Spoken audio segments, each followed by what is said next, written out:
das correntes magnéticas, que se intercambiam em surpreendente vivacidade e descem das zonas superiores daquela região. Pergunta: a denominação de metrópole do Grande Coração foi lhe dada devido a essa semelhança com o coração, quando vista à distância? Atanagildo: a denominação proveio da ideia de se fundar uma colônia de socorro espiritual no seio do astral selvático, em sentido perpendicular ao Brasil, e que significasse um coração sediado nas trevas do sofrimento espiritual. No entanto, a sua configuração geográfica, se assim posso me exprimir, fundamenta-se na forma de um heptágono, como disse atrás, ou seja um polígono de 7 lados, cuja forma geométrica rege a harmonia e a edificação de toda a metrópole. O próprio templo, que é a aferição central da comunidade, foi edificado com exigência de 7 torres, que também se afinizam às medidas heptagonais da cidade. Da antiga denominação de Pequeno Coração, que ficou popularizada entre os primeiros povoadores, passou a se tornar conhecida como a metrópole do Grande Coração, assim que o agrupamento foi crescendo e se tornando uma coletividade de maiores responsabilidades espiritualistas. Mais tarde, devido à capacidade e ao espírito sacrificial dos seus moradores, mereceu então a inspeção de elevados espíritos sediados nos planos superiores, os quais não só louvaram os trabalhos da comunidade, como ainda ligaram-na diretamente ao departamento angélico responsável pela evolução espiritual do Brasil, que se filia, consequentemente, à hierarquia diretora da América do Sul. Depois disso é que foi traçado o plano do Templo Augusto com as 7 torres, em substituição à velha casa de orações, que só podia operar enviando vibrações cordiais ao astral inferior. Sob a inspiração direta desses elevados arquitetos do alto, que conhecemos como os senhores do pensamento disciplinado, os edificadores mentais de nossa metrópole submeteram a substância destinada ao templo a processos que não estou autorizado a revelar-vos, demorando-se principalmente na construção da torre principal, que se volta para o Oriente, onde se encontra o elemento divino, que representa o canal de união do nosso plano com a fonte dadivosa das comunidades angélicas da 7ª esfera. É por isso que à noite, quando vejo a metrópole à distância, ela me parece prodigioso mundo de fadas suspenso na região superior, como se o céu se abrisse deixando escoar a encantadora pirâmide de luz, cujo ápice cintila como o trêmulo fio de luz colorida, pendente das mãos de dadivoso anjo. Então melhor se pode verificar o efeito divino do magnetismo angélico que flui do alto, pois cada uma das torres cintila em matizes diferentes, que depois convergem para a cúpula do santuário e se polarizam num branco imaculado, que revitaliza e sublima o energismo das criaturas do que se encontram presentes no interior do templo. Pergunta: embora estejamos gratos pelos vossos esforços em descrever-nos a vossa moradia espiritual, gostaríamos que nos explicasseis melhor essa relação que existe entre os espíritos e as coisas do mundo astral, a que vos referistes antes. Atanagildo: como exemplo dessa vivíssima relação entre as coisas e os seres daqui, narrar-vos-ei o que acontece num dos vastos pavilhões destinados exclusivamente às crianças, e que fica situado entre caprichosos canteiros de flores, no centro de um dos bosques refrescantes. Qual deveria ser a relação fundamental, psíquica, entre as cantigas e as danças infantis desse agrupamento de crianças de bosque e as flores dos jardins adjacentes? Para os técnicos daqui, o que mais lhes interessava era encontrar o diapasão capaz de identificar a alegria miúda, o dinamismo festivo, a inocência e a espontaneidade dos pequerruchos. Então, para estabelecer esse laço psíquico ou diapasão espiritual, os responsáveis organizaram um cenário de acordo com as manifestações psicológicas das crianças, que não deveis confundir com os tradicionais ambientes infantis, muito comuns na Terra, e que só lhes visam o nível mental. Tudo aqui se ajusta no diapasão emotivo, mental e espiritual dos pequeninos. As flores dos canteiros são miúdas, alacres, movem-se fácil e garridamente sob a brisa mais suave. Os arbustos, em torno, também são pequenos, farfalham facilmente e exalam um perfume que lembra a fragrância das roupas da criança sadia, limpa e perfumada. Para que as crianças não se divirtam junto a um lago sereno, amplo, mas impróprio, devido a ter o aspecto grave das coisas adultas, não se afinando ao toque buliçoso infantil, existem em torno dos mesmos lagos pequeninos regatos que saltitam de pedra em pedra, leves e espontâneos, lançando sons agudos e cristalinos, que se casam admiravelmente às exclamações ruidosas da petizada. Os edifícios em que vivem as crianças são pavilhões rendilhados de ornamentos inquietos e ricos de cores que parecem associar-se aos movimentos infantis, pois em face da natureza cristalina ou etérea da substância astral de nossa moradia, forma-se um amálgama policrômico que a tudo fertiliza e anima sob a mesma disposição festiva. A irradiação dos regatos casa-se ao ar de travessura dos arvoredos buliçosos e a policromia das flores, aviva-se, então, a figura central do pavilhão, e os jactos de luz colorida convergem para os bustos dos pequeninos que, na fartura dessas cores luminescentes, entregam-se à mais encantadora ciranda no mundo espiritual. Pergunta: quereis dizer que as coisas que cercam as crianças, nesse ambiente astral, são dotadas de uma vida própria, não é assim? Atanagildo, embora não vos seja compreensível esse fenômeno, por ser próprio das nossas condições vibratórias, os cenários e as coisas que decompõem tornam-se essencialmente comunicativos aos brinquedos e ao júbilo das crianças, pois as cores se avivam ou se acautelam, os sons se aguçam ou se aquietam, refletindo na magia dos fluidos astrais as próprias emoções e a traquinagem da petizada. Eu mesmo não tardei em aprender a ler, naquela linguagem de cores, luzes e sons em admirável efervescência, toda a gama de emoções que vai pela alma infantil. Sob essa mesma disposição vibratória, seguem-se outros tipos de relações psíquicas ou de psicologia espiritual, em perfeita sintonia com os demais setores de educação, trabalho, diversão e devoção na metrópole do grande coração. Em nossa esfera, como já vos tenho relatado, todas as coisas são profundamente afetadas pelos pensamentos das criaturas, que reagem entre si como verdadeiros prolongamentos vivos das mesmas. Insisto em dizer-vos, mais uma vez, que o nosso mundo astral não é um cenário ilusório, porém muito mais real do que o mundo físico. É perfeitamente tangível, apesar do seu altíssimo diapasão vibratório, que vai além dos vossos sentidos físicos e dos raciocínios humanos. O meio astral sempre reage, com veemência e prontidão, a qualquer gama vibratória do nosso perispírito. Podemos ater-nos a faixas vibratórias tão altas quanto seja o impulso de nossa vontade e a capacidade de nossa mente, já purificada pela influência benéfica do coração. Afirma a ciência terrena que o som, a luz, a cor e o perfume são apenas modificações vibratórias de um mesmo elemento fundamental, o éter cósmico. O problema está, pois, em se captar cada tipo de modulação apropriada à capacidade receptiva do corpo humano e, por isso, as criaturas são obrigadas a sintonizar, com cada faixa vibratória, um sentido físico correspondente. Assim é que o som não será audível se faltar a perfeição dos ouvidos e a luz ou a cor não terão significação alguma se faltar a vista.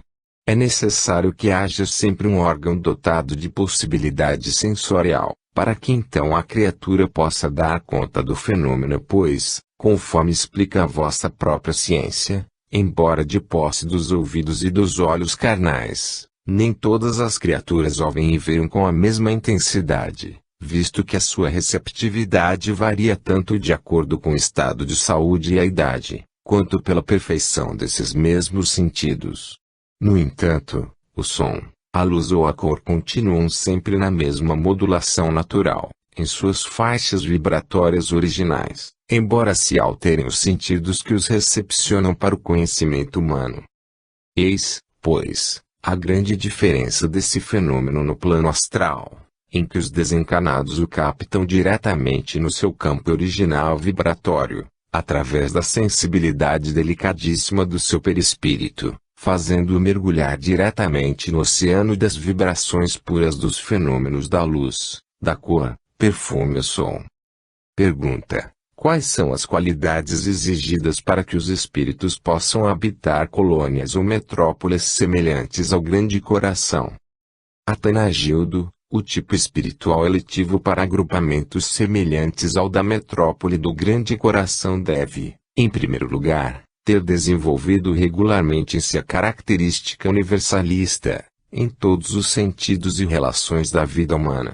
É preciso, portanto, que haja ultrapassado o sentimento sectário em matéria de doutrinas ou de religiões demarcadas por fronteiras dogmáticas e isolacionistas. Deve sentir na sua intimidade espiritual a essência que palpita no seio de todas as coisas e emana o ideal de todos os seres, em lugar dos acessórios enganadores do mundo provisório da carne. O verdadeiro alicerce da ventura dos moradores de nossa metrópole está no entendimento e na serenidade espiritual, que só se podem obter à distância das preocupações com castas sociais, dos partidarismos religiosos ou preferências nacionalistas, que sempre perturbam o júbilo coletivo.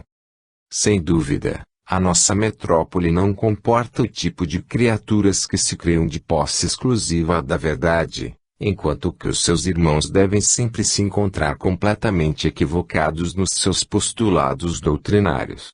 O que importa é que a realidade de um sentimento puro e afetuoso, unido à sincera alegria para com a felicidade do próximo, seja ele esquimó, zulu, francês ou hindu. Interessam-nos, fundamentalmente, o júbilo alheio e a manutenção de um gozo espiritual íntimo entre todos, muito antes de qualquer interesse pessoal. Essa harmonia e integração em nossa consciência espiritual, sem barreiras emotivas e choques mentais, como ocorre permanentemente na comunidade do grande coração, é que nos transforma em uma só alma a representar todos os seus moradores no mesmo diapasão de ventura espiritual. Pergunta: quando ainda vos encontráveis reencarnado, já gozáveis algo de vosso bem-estar espiritual? Atanagildo: só após a minha desencarnação é que pude realmente comprovar os motivos exatos da felicidade da alma, que se opera lentamente, através das jornadas dolorosas pelos caminhos tortuosos da vida material.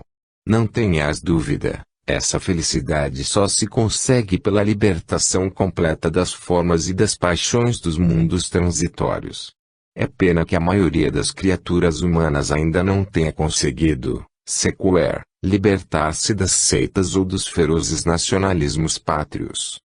Em minha última existência, no Brasil, sempre fui avesso aos conflitos emotivos e às discussões estéreis, que surgem devido às diferentes crenças ou doutrinas políticas, religiosas ou mesmo filosóficas.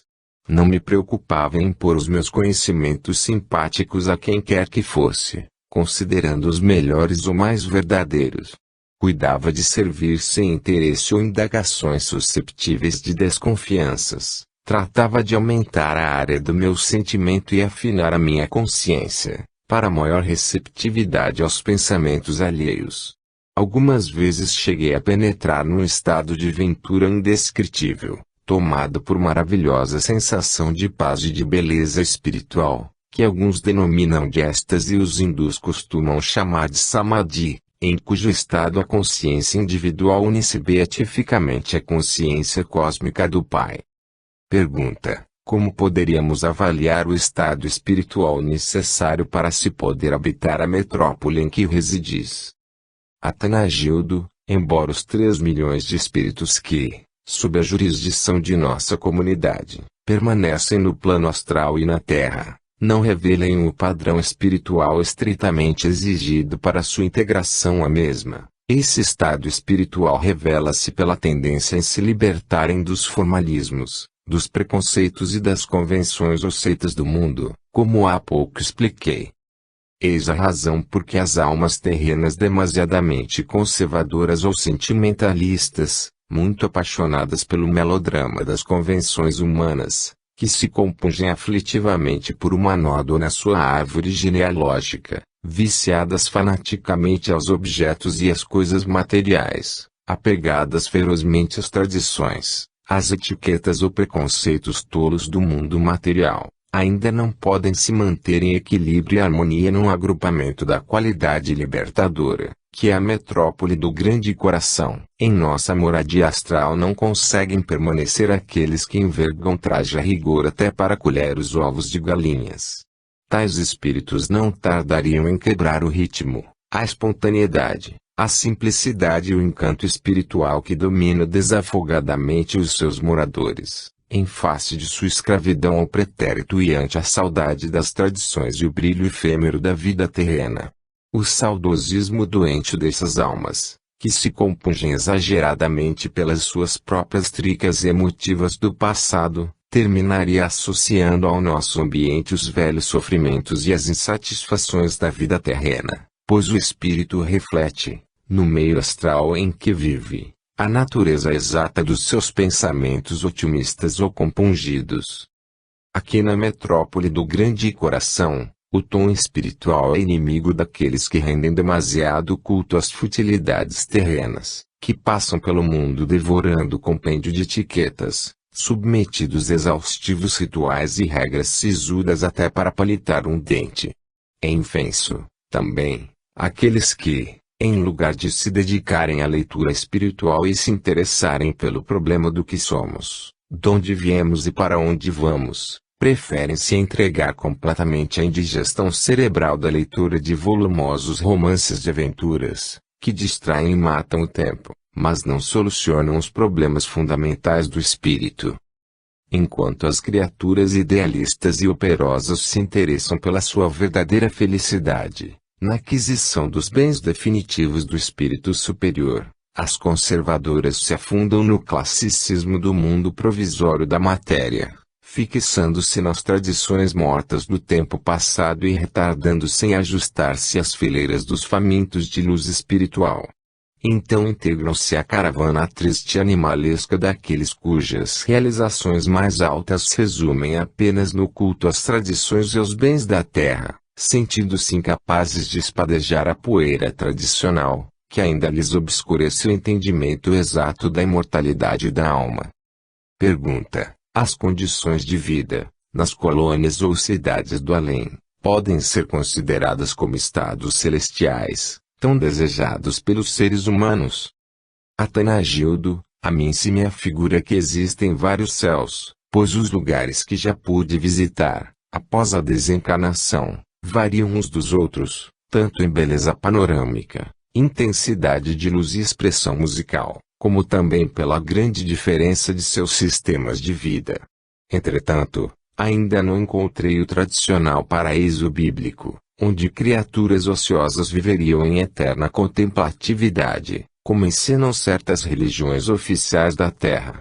Nas altas esferas, vislumbrei sempre o trabalho incessante dos espíritos de alta hierarquia, que se movem afanosamente, com a divina intenção de melhorar as condições espirituais dos desencarnados e reencarnados. Observei-lhes um gozo santificado em tudo o que fazem por nós e notei que a sua maior aventura espiritual provém de usarem o poder criador do espírito para insuflarem energias aos planos inferiores, sob a inspiração interior de Deus. Não encontrei por aqui aquele tradicional céu das velhas oleogravuras hebraicas, em que os santos e os anjos entoavam cantochões e hosanas a Deus, glorificando-o através da música de mal acabados instrumentos anacrônicos daquele tempo, cujos acordes desafinados perderiam para o mais singelo saxofone moderno. Esses céus que circundam os globos físicos, quanto mais se distanciam da crosta dos mundos planetários e parecem se estender interiormente em todos os sentidos, tanto mais se revelam repletos de alegria, paz e amor. Jesus realmente tinha razão quando conceituou que o céu é dos humildes e mansos de coração, pois, à medida que o espírito se eleva em sabedoria cósmica e bondade angélica, vai se tornando mais jovial, espontâneo e liberto de quaisquer formalismos, tão comunicativo e alegre como as próprias crianças, com as quais o Mestre comparou aqueles que querem gozar do reino dos céus. Pergunta: essas colônias e metrópoles que descreveis substituem, então, a velha ideia que fazíamos do céu, a nós inculcada pelas religiões ortodoxas? Atanagildo: até o presente momento, as religiões dogmáticas terrenas não têm passado de improfícuas fábricas de crianças mentais, que partem da crosta terrena completamente aterrorizadas pela ideia de um inferno dantesco ou, então, suspirando por um céu onde presumem viver em eterna preguiça mental. O reino divino e o céu que tanto desejamos, nós o encontraremos dentro de nossos próprios espíritos, embora as religiões formalísticas ainda insistam em perturbar os raciocínios humanos, inculcando-vos falsas concepções de Deus e da vida espiritual no além. Depois que entregamos o corpo carnal ao prosaico guarda-roupa do cemitério, espantamo-nos ao constatar as incessantes atividades criadoras do que existem em todos os departamentos do cosmo, sob a égide direta dos mais avançados prepostos hierárquicos de Deus, com o fim de espalhar o bem e a felicidade para o espírito humano. Confrange-nos demasiadamente a vaidade e o ridículo do homem ao ousar, sacerdotalmente, estabelecer dogmas e impor decisões infalíveis, pretendendo asfixiar a realidade cósmica nas acanhadas prisões dos raciocínios levianos.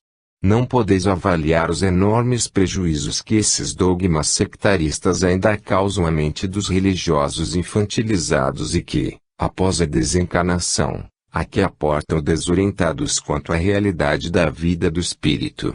Pintam-se-lhes na mente as mais tremendas decepções quando deparam com os cenários de trabalho e de responsabilidade comum dos espíritos, em lugar do paraíso das rabecas guinchantes e das ladainhas quilométricas. Muitos se afobam, pensando que já se encontram no limiar do terrível inferno, que eles havia ensinado na terra a voz sentenciosa e convencida dos seus sacerdotes ainda condicionados às lendas do velho paganismo.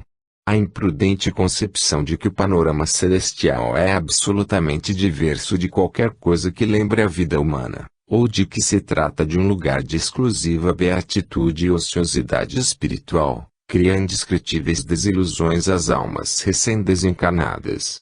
Elas se espantam ante as figuras despretensiosas dos verdadeiros santos, que se movem em socorro dos espíritos infelizes atolados nos pântanos do astral inferior. Desiludem-se ante a comprovação de que no além ainda se repete o serviço costumeiro da terra, duvidando de que os desencarnados ainda devam lutar pela sua incessante renovação espiritual. Sob a demonstração irrefutável da realidade, no além-túmulo, extinguem-se, então, todos os falsos raciocínios trazidos do seio dos templos luxuosos da terra, através da palavra eloquente dos instrutores religiosos, que se conservam tão ignorantes do destino da alma quanto os seus próprios fiéis. Pergunta: diante de vossas considerações, alguém há de pensar que está censurando os postulados religiosos do catolicismo e do protestantismo, embora tenhais afirmado que devemos acatar toda experiência religiosa alheia, não é verdade? Atanagildo: evidentemente. O amor é que deve predominar acima de qualquer discussão religiosa ou crítica alheia, nas quais devemos sacrificar os nossos caprichos e vaidades, em lugar de nos considerarmos os supremos detentores da exclusiva verdade, de nossa crença, e assim não ferir o próximo e não despertar-lhe a mágoa no coração. No entanto, o esclarecimento sensato e libertador, para que a alma alcance mais cedo a sua própria aventura espiritual, de modo algum deve ser considerado como censura religiosa. Demais, do lado de cá, não estamos censurando a quem quer que seja, mas tão somente mostrando a realidade do que se passou aqui e alertando a humanidade terrena sobre a má interpretação do que seja a vida depois da morte. Sem dúvida, Krishna, Sócrates, Buda, Jesus e mesmo Allan Kardec, foram verdadeiros revolucionários religiosos para poderem acelerar o progresso espiritual dos homens, sem que por isso devam ser considerados intolerantes ou sectaristas. Eles não pregaram seitas nem feriram postulados religiosos, mas apenas esclareceram princípios superiores que haviam sido deturpados pelos homens. As seitas e os divisionismos são consequências diretas da ignorância humana, ainda presa à ideia doentia de que há separação na essência espiritual do Criador. A Igreja Romana, e o protestantismo em geral, tornar-se-ia movimentos de alta educação espiritual, nos quais poderíeis confiar incondicionalmente, bastando, para isso, que não repudiassem a lei da reencarnação, o processo justiceiro da lei do karma e a revelação progressiva dos desencarnados, em lugar de advogarem a infalibilidade da Gênese bíblica, a ideia do paraíso como sucursal de religiões oficiais, o inferno e o diabo eternos, que tanto desmentem a finalidade inteligente da criação divina. Mediante esse novo acervo espiritual, que lhes garantiria a lógica doutrinária e desafiaria o sarcasmo do mundo, os postulados católico-romanos ou os protestantes nunca mais seriam perturbados ou ironizados, tornando-se invulneráveis às críticas e às censuras materialistas, como hoje acontece. Assim, esses credos poderiam satisfazer completamente aos fiéis do século atômico, expondo-lhes a realidade exata e inteligente do além, em lugar das historietas tão precárias e atualmente rejeitadas até pelos meninos de ginásio. Capítulo 4 – Noções preliminares sobre o além. Pergunta: há agradável surpresa para os desencarnados ao depararem com o panorama do mundo astral? Atanagildo, usando de termos comuns para o vosso entendimento, posso dizer-vos que até as coisas mais insignificantes do mundo astral são motivos da mais agradável surpresa para os desencarnados que logram a aventura de ingressar no seio confortador das colônias espirituais. Entretanto, em virtude do grande prazer com que a maioria das criaturas se entrega à adoração das formas do mundo material, além do habitual descaso para com a verdadeira vida interior do espírito, mesmo as mais virtuosas, ainda se demoram em adaptar-se definitivamente ao cenário do plano astral.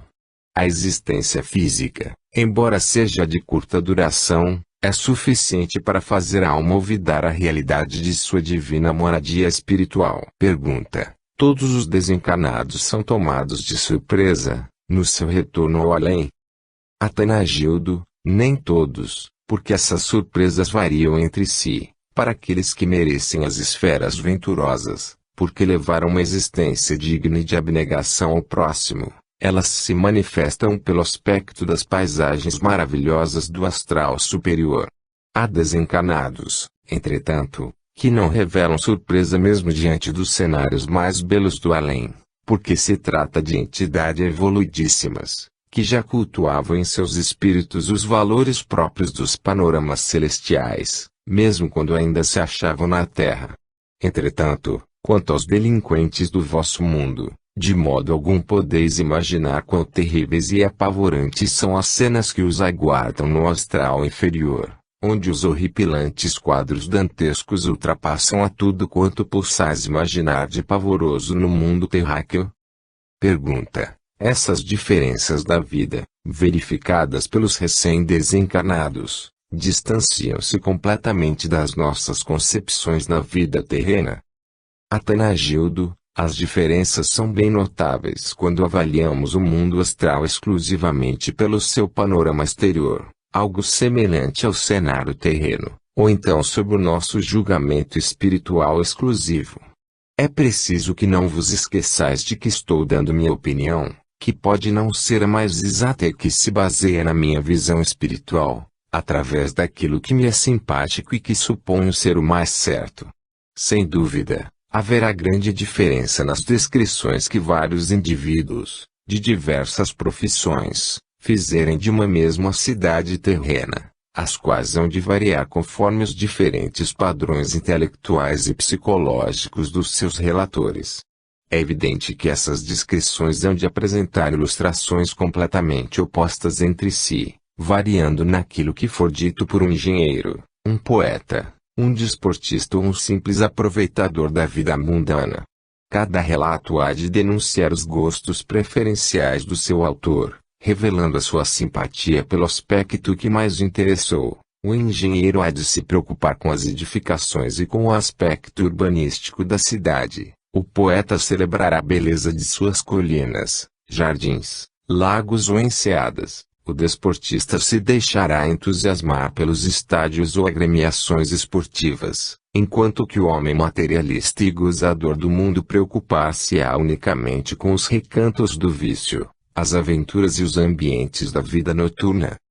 Eis o motivo por que variam os relatos mediúnicos transmitidos do lado de cá, que enriquecem a vasta bibliografia espiritualista do mundo material, enquanto alguns desencarnados se preocupam exclusivamente com o sentido interior e de poesia espiritual mais contemplativa, de nossa vida no além. Outros preferem se dedicar particularmente aos aspectos das atividades mais exteriores, como seja a multiplicidade de serviços nos departamentos educativos e de renovação do espírito.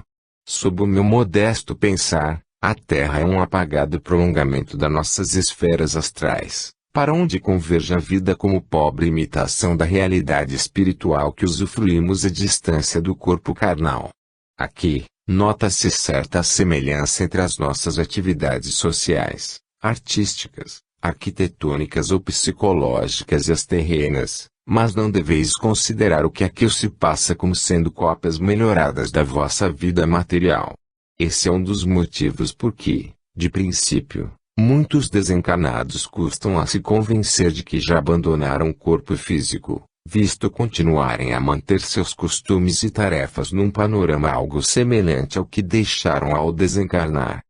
Pergunta: embora existam essas semelhanças com a Terra, como poderemos ter uma ideia aproximada da superioridade do mundo astral sobre o nosso mundo físico?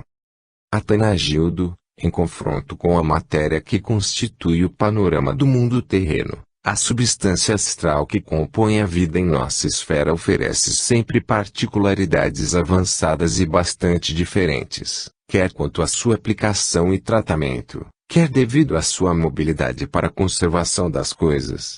No mundo astral, são os pensamentos dos seus habitantes o que mais fortemente atua nas suas criações. Quanto mais elevadas forem essas regiões, no além, tanto mais as forças mentais poderão operar com maior êxito e independência.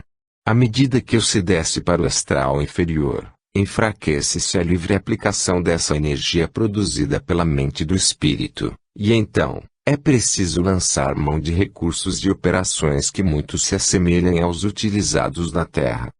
Pergunta: existe, em vosso plano, alguma espécie de atmosfera, que limite a visão das coisas, ou se trata de um panorama uniformemente sem limites?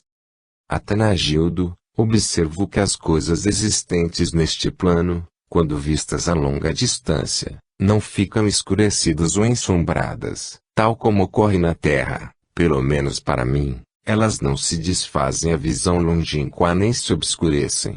Outros sim, as flores não murcham, mesmo quando são cortadas pelas suas hastes, e os frutos não se tornam apodrecidos, como acontece na Terra, pois as árvores se perpetuam e só deixam de existir quando vigorosas inteligências superiores intervêm com a força do seu poder mental e então as modificam ou dissolvem, por conveniência do meio ou para finalidade educativa.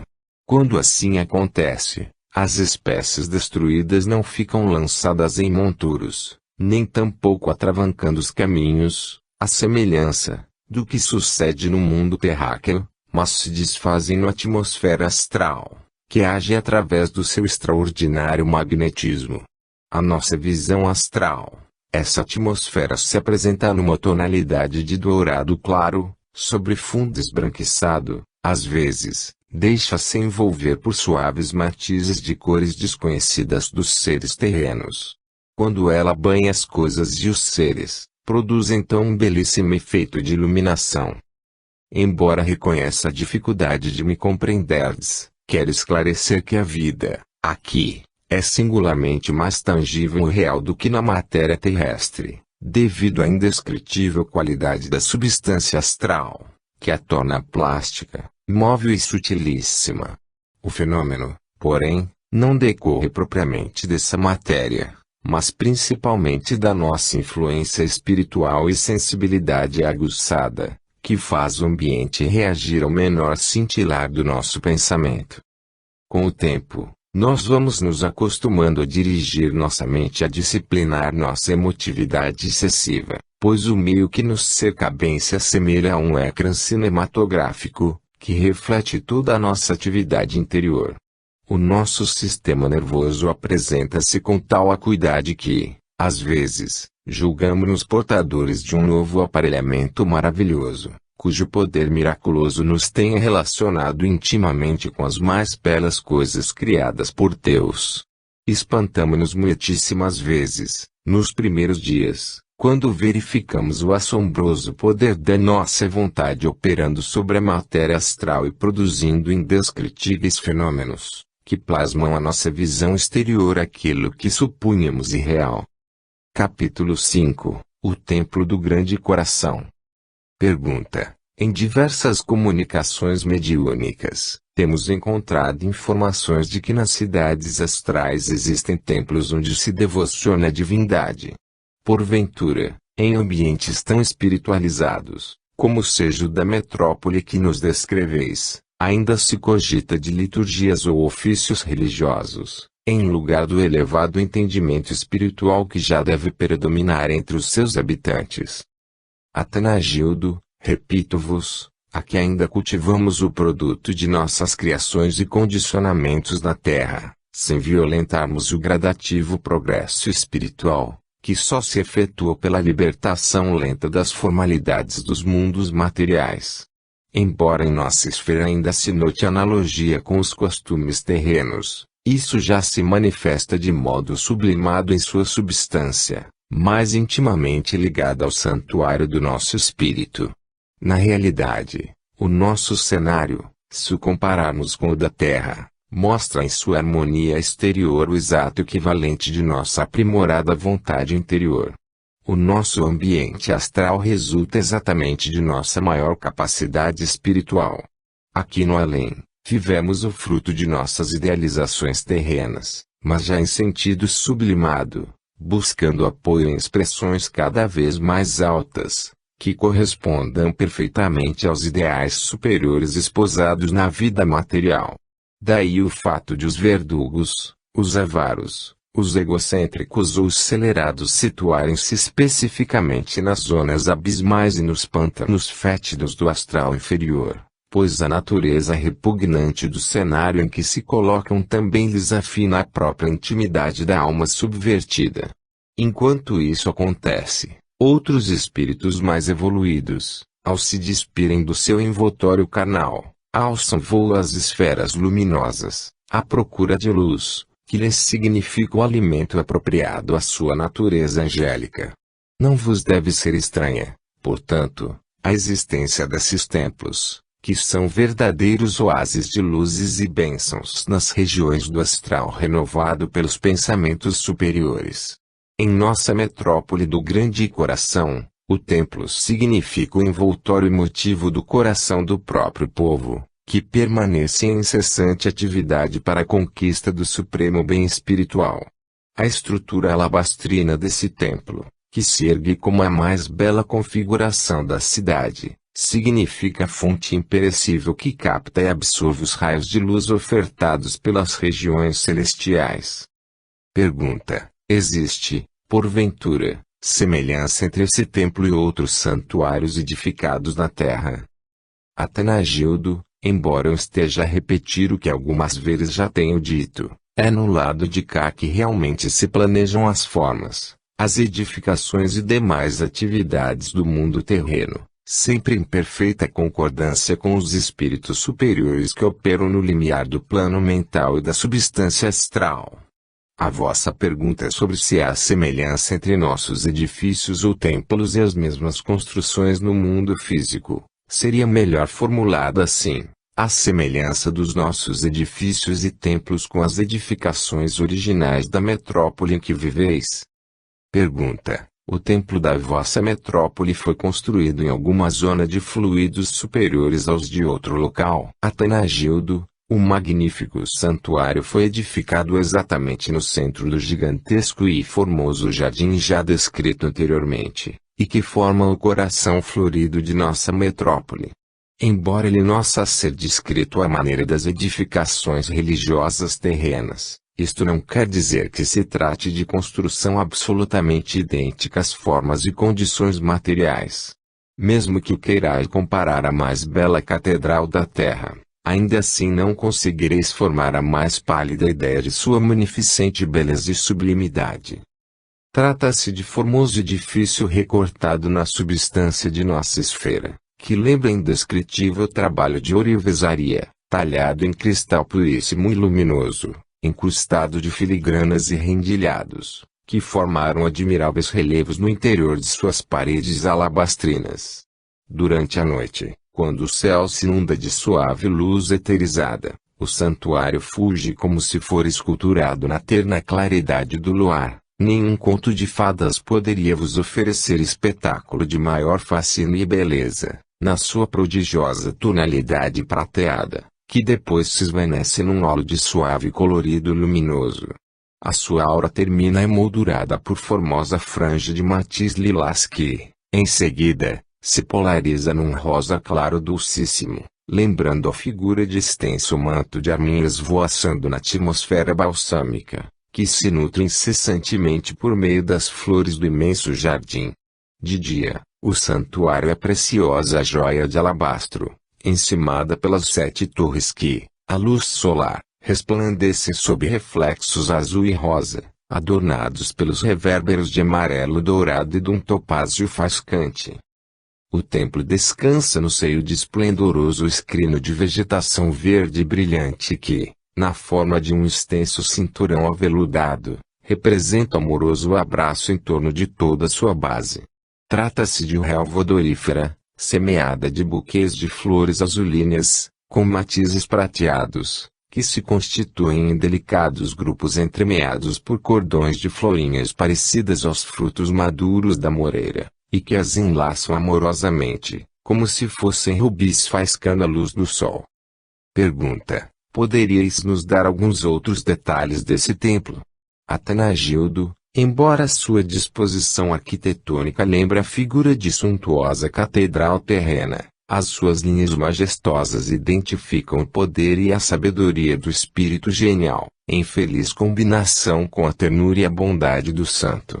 Graças à natureza elevada da essência espiritual que interpenetra todos os seres e o ambiente da nossa metrópole, esse templo, além de representar uma síntese de todas as expressões arquitetônicas da cidade, significa também a fonte principal da vida emotiva dos seus habitantes.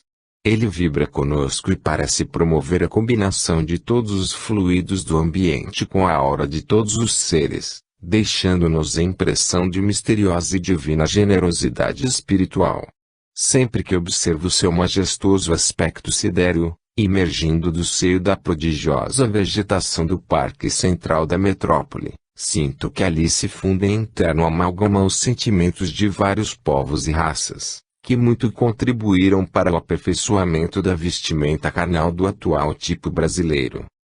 Em toda a configuração do Templo do Grande Coração há sempre um relevo, uma disposição estilística, um motivo aparente que identifica gostos, preferências e tradições emotivas de raças terrenas que acederam em ofertar o seu sangue para a formação etnológica da nação brasileira.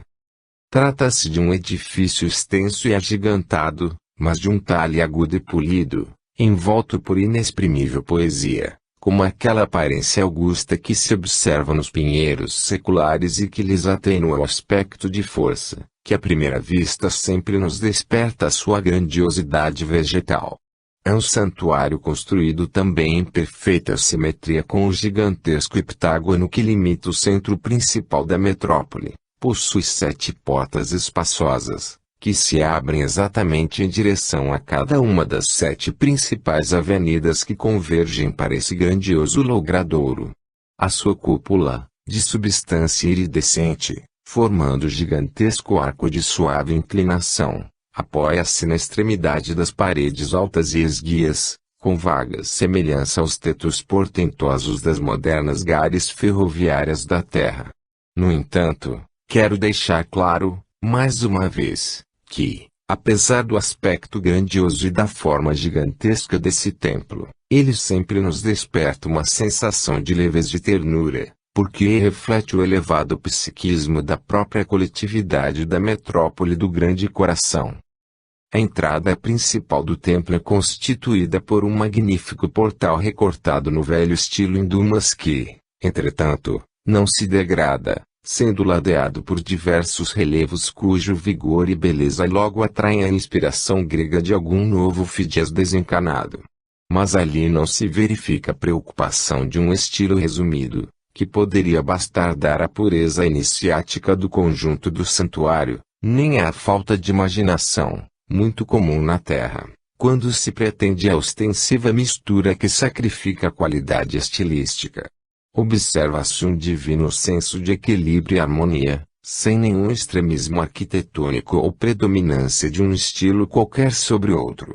Trata-se de genial fusão de linhas geométricas de diferentes enlaçamentos heterogêneos, mas tão sutis que se desvanecem no conjunto, como expressões representativas de todas as raças do mundo terreno, perfeitamente ligadas por um mesmo espírito criador. Diante desse preciosismo arquitetônico, que é o templo da metrópole, nenhuma alma deixará de sentir e reconhecer que ele materializa no ambiente astral a saudosa mensagem de muitas raças que já contribuíram para a formação emotiva do povo brasileiro. Na fusão dos vários símbolos, relevos e filigranas diferentes, dilui-se uma só expressão espiritual, que permanece constante e íntegra, apesar das variedades estilísticas de suas formas externas. A torre principal destaca-se e ergue-se da fronte do santuário, entre as outras torres existentes, volvida para o oriente, revelando-se impressionante monumento de beleza espiritual esculpido internamente por caprichos lavores em baixo relevo que, durante o dia, se fazem brilhantes pela claridade astralina do sol, enquanto à noite se transformam em crivos de fios luminescentes, adornando o alabastro eterizado das paredes transparentes. Essa torre principal cresce indefinidamente e se alonga, depois, na figura de finíssima agulha, cuja ponta se inunda de suaves fulgurações esmeraldinas e reverberações douradas, para então penetrar docemente no seio da atmosfera de arminho do astral superior. É principalmente através dessa torre principal que as luzes descem do alto, acentuando-se na sua própria difusão durante as orações coletivas da metrópole. Pergunta: qual a função primordial do templo, na metrópole do Grande Coração? Atanagildo: ali se exerce o mais elevado labor espiritual em direção à vida superior e se nos auxilia o contato com as almas angélicas, que trazem novas orientações e inspiram os administradores e os habitantes para, em conjunto, colaborarem na recuperação dos espíritos infelizes, que ainda se debatem nos círculos infernais do astral inferior. Em determinados períodos, o templo organiza as orações coletivas, quando então os moradores da metrópole procuram sintonizar-se às vibrações elevadas, que são presididas pelos nossos mentores espirituais, em divina conexão com as cotas de energias angélicas que descem das esferas superiores. Nessas noites festivas, as torres do santuário se transformam em fachos de luz fulgurante, quais antenas vivas a absorverem as sublimes energias da divina oferta do Senhor dos Mundos. Capítulo 6 – Noções gerais sobre o panorama astral. Pergunta: qual seria o panorama que deslumbraríamos, se pudéssemos penetrar no plano astral em que viveis atualmente? Atanagildo: sem dúvida, chegará o instante em que devereis vislumbrar a realidade do mundo astral, cumprindo-se a lei que dá a cada um conforme as suas obras e que, no além, vos conduzirá exatamente ao ambiente mais afim ao vosso estado espiritual. E, como a morte do corpo físico não significa violentos saltos sobre vasto abismo, lançando o espírito em região completamente desconhecida e exótica, segundo o modo comum de pensar e sentir, descortinareis um panorama que vos recordará a própria Terra, embora um pouco mais aperfeiçoada. A libertação da matéria dá-nos maior acuidade para o entendimento espiritual, sem que por isso se deva violentar a visão costumeira caldeada nas formas materiais. Aqui chegando, observareis de princípio a predominante luminosidade que existe nas coisas do mundo astral, assim como sereis surpreendidos pelo acentuado desembaraço dos vossos próprios movimentos e pela agradável sensação de leveza interior. Quando permanecemos na Terra, guardamos impressão de que a matéria não nos pertence, pois o nosso pensamento encontra sérias dificuldades para atuar com êxito na substância tão pesada. Entretanto, aqui no astral, tudo aquilo que nos cerca é como um prolongamento vivo e plástico de nós mesmos, que vibra e se sintoniza vigorosamente com a natureza dos nossos pensamentos, influindo extraordinariamente na organização do nosso próprio perispírito. É evidente que vamos tomando posse gradativamente de tais sequências, mas auxiliados nesse sentido, porque aqui existem departamentos e recursos que nos exercitam para o domínio razoável do meio em que passamos a atuar. Pergunta: poderíeis nos dar um exemplo vivo dessa sensação ao se penetrar nesse plano astral? Atanagildo: aqui, o nosso ambiente parece se ofuscar ou se iluminar, conforme o estado emotivo do nosso espírito, e este se rejubila com a harmonia vibratória que possa manter habitualmente. O pensamento é assombroso potencial ao intervir em todos os nossos mínimos gestos. A sua intervenção no ambiente assemelha-se às lentes dos vossos óculos, que ora se ofuscam com o vapor d'água, ora oferecem visão clara, porque as limpais imediatamente. O fato seguinte explica melhor o meu pensamento. Certa vez eu palestrava com o irmão na varana, fazendo alusão a certos espíritos que se entregavam demasiadamente às paixões desordenadas, na terra, quando, de súbito, certa melancolia me invadiu a alma, apesar de meus esforços para dominá-la e, para mim, todo o ambiente que me rodeava perdeu imediatamente a sua beleza costumeira e se envolveu num manto de tristeza. Imediatamente desapareceram-lhe o peculiar estado de leveza e a sensação da brisa suave, que me dominavam até esse momento, para sentir-me atingido por um jacto de fluidos confrangedores e incômodos, guardando a impressão de que eu havia sido atingido por água gelada e a roupa se tornara colada ao meu corpo. Logo descobri a causa desse fato insólito, é que eu havia recordado a figura de Cidália, minha noiva, que ficara na crosta, entre pesares e soluços, e deixara-me tomar, por isso, de certa tristeza.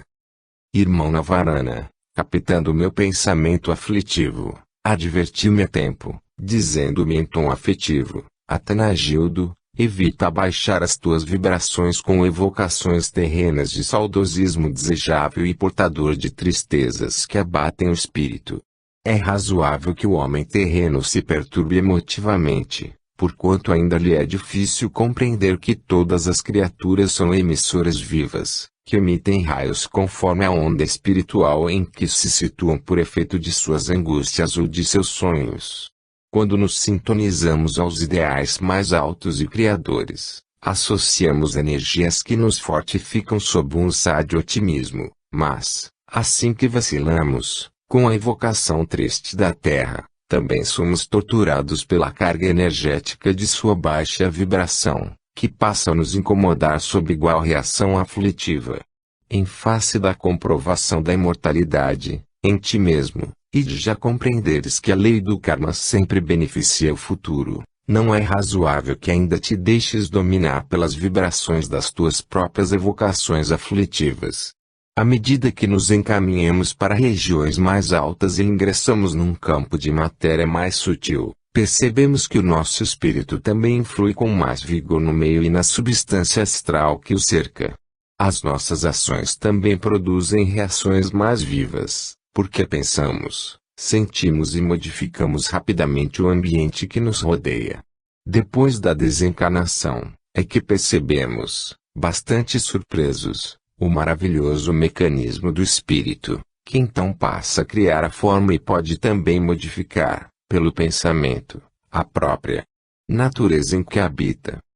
Em face dos argumentos apresentados pelo irmão Navarana, tratei de recompor-me e limpar as lentes dos meus óculos, verificando, com espanto, que o ambiente, para mim, retornara à sua primitiva expressão encantadora e o meu perispírito novamente vibrava num enlevo de magnetismo sedativo.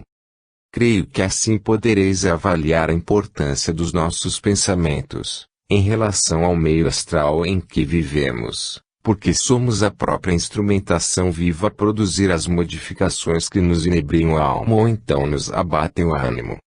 Pergunta: o mundo que você quer é análogo ao cenário material terreno, conforme nos relatam algumas literaturas mediúnicas, que se referem a colônias, cidades, casas, veículos, árvores, rios, etc. Não será isso apenas um esforço de comparação ou produto da imaginação dos médiuns que recepcionam tais comunicações? Atanagildo, se assim pensardes, tereis de supor que o médium de que me servo agora pode estar compondo, também, um pitoresco relato partido de sua própria imaginação. E, se continuardes a pensar desse modo, grande será a vossa desilusão quando aqui chegardes, pois é de senso comum que a natureza não dá saltos. Malgrado as vossas dúvidas e as dificuldades que encontramos para vos descrever, com a mais aproximada exatidão, o panorama astral do além-túmulo, asseguro-vos que aqui existem montanhas, rios, árvores, pássaros, animais, jardins, casas, edifícios, templos, veículos e ornamentações, tudo bem ajustado às sequências e às várias formas que fundamentam a vida astral dos povos e aglomerados de espíritos desencarnados. Pergunta: pelo que nos dizeis, parece que essas cidades ou colônias astrais copiam o panorama terrestre. Não seria decepcionante que, depois de abandonarmos o corpo físico, contando com uma espécie de paraíso celestial, tivéssemos de penetrar num cenário que pode até ser mais pobre do que o de certas metrópoles da Terra? Atanagildo, outro equívoco se faz evidente no vosso modo de pensar, pois são os reencarnados que, de modo bastante grosseiro, plagiam aquilo que existe no espaço.